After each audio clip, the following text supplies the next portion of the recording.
this storm is not yet over. We've gotten briefings from the National Hurricane Center.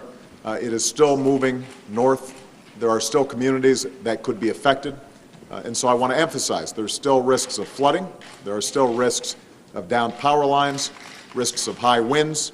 And so it is very important for the public to continue to monitor the situation in your local community, listen to your state and local officials, follow instructions.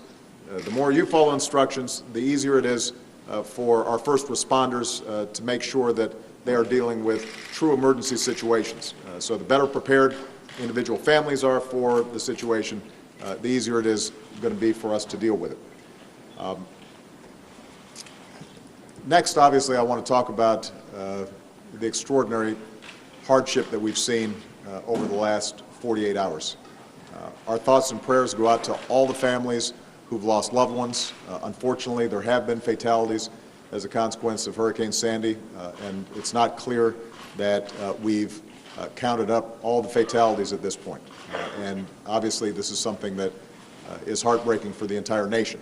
And we certainly feel profoundly for all the families whose lives have been upended and are going to be going through some very tough times over the next several days and perhaps several weeks and months.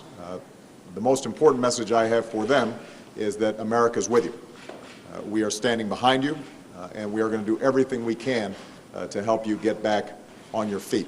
My message to the governors and the mayors, and through them to the communities that have been hit so hard, is that we are going to do everything we can to get resources to you and make sure that any unmet need that is identified, we are responding to it as quickly as possible. And I told the mayors and the governors, if they're getting no for an answer somewhere in the federal government, they can call me personally at the White House.